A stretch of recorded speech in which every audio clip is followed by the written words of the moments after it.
everyone. You're welcome to Fast Error-Free English. I'm your teacher, Nenye Andy. And today we're going to talk about writing, specifically how to write without fragments, how to avoid fragmentary sentences in our write-up. So our objective for today is to avoid fragments and to write complete sentences. So let's get right down to it. Our sentences must give complete information. And how do we do this? It must have two parts. Every sentence must have two major parts in order to be complete. These parts are the naming part. The naming part of your sentence is the part that tells everyone whom you're talking about. Is the part that says what you're describing. The information concerns the naming part. So it could be a noun, it could be, and of course it has to be a noun. It could be a name, there's somebody like Sarah, it could be a dog, it could be a thing. But there has to be a part of your sentence that mentions whom or what you're talking about, and that's the naming part. The second important part is the telling part. And this telling part is the part that tells something, that gives an information about the naming part. That means that a fragment is something you have written that's supposed to be a sentence, but it lacks one of these parts.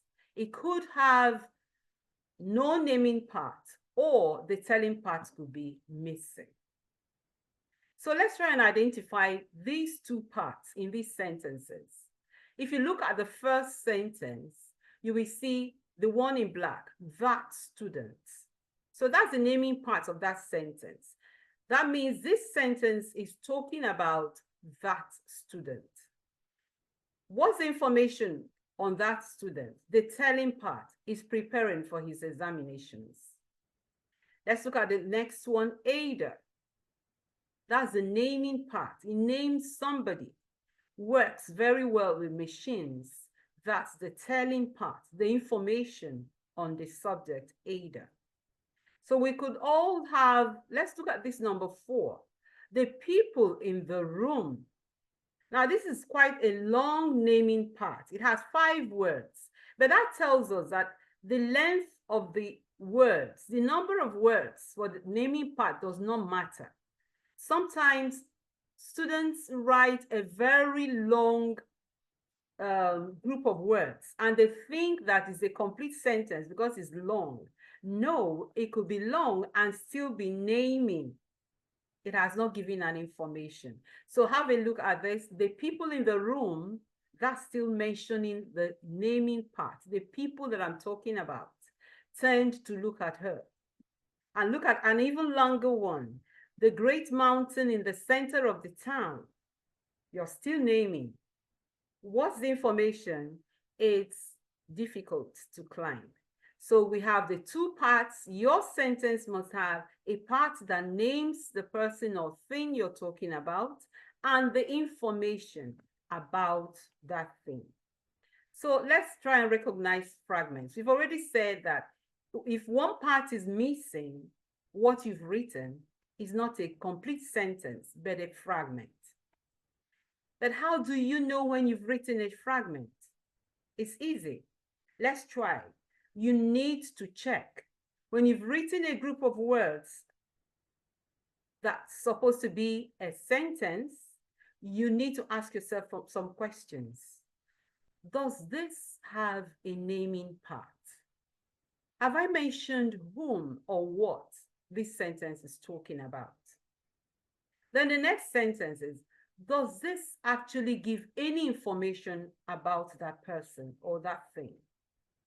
So once you find out that your sentence does not give any information, it's just a naming part, like the examples we gave earlier, that means the sentence is just a fragment. Let's now practice. Are these complete sentences or fragments? Number one, looking forward to your response. Remember our two questions. Let's look at it again. Looking forward to your response. Who's looking forward to the response? You can see, of course, that there's no naming part. That means even though you can say this in a conversation with a friend, you cannot write this except in an informal letter. Because this sentence, this group of words, has no naming part. So if we have something like, I look forward to your response, then you've given it a naming part, I. The second one is the same. Hope you're doing all right. Hope you're doing all right. The same thing you can say, but you can't write it except in an informal letter because there's no naming part. You've not told us who is hoping. So does your sentence have a naming part? In this case, no. So it's not complete. Let's look at number 3. The crowd outside the park. The crowd outside the park. Is this complete? I'm sure you said no. It's just the naming part. There's no information. Okay, so what happened to the crowd outside the park? There's no information. We've just given a naming part. So it's just a fragment. And the last one, to gather information.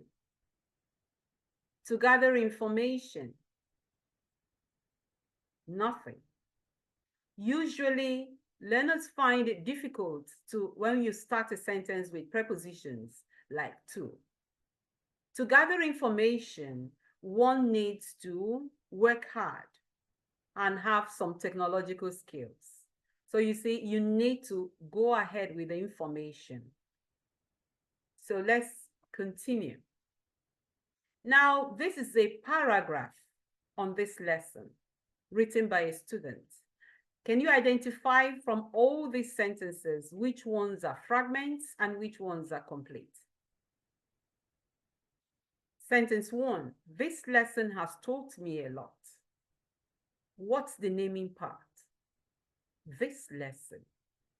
Information, the telling part, has taught me a lot. Complete. Sentence 2, I finally understood the meaning of fragments. Whom am I talking about? I. Information, the telling part, finally understood the meaning of fragments. Correct. The next one. I learned about the two parts of a sentence. Correct.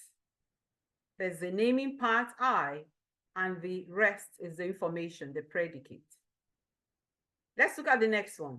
To write complete sentences. To write complete sentences.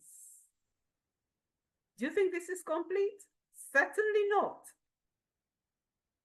There's no information. Okay, so how do I write complete sentences? Fragment. The next one, naming and telling parts of sentences. Naming and telling parts of sentences. So what happened to them? There is no information. So this has only the naming part. It doesn't give us any information. That's the telling part. Fragment. And the last one, I must check that all my sentences are complete. Correct sentence. So in this paragraph, we have 4 correct and complete sentences and 2 fragments.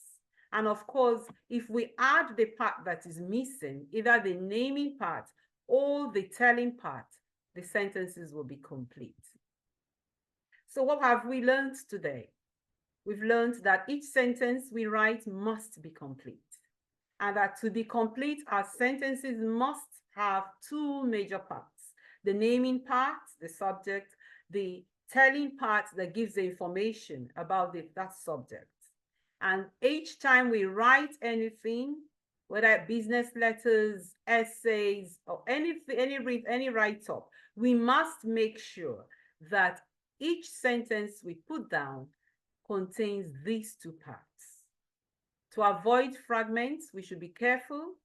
And whenever we are starting sentences with prepositions like to and other prepositions, we need to be careful and add the necessary information.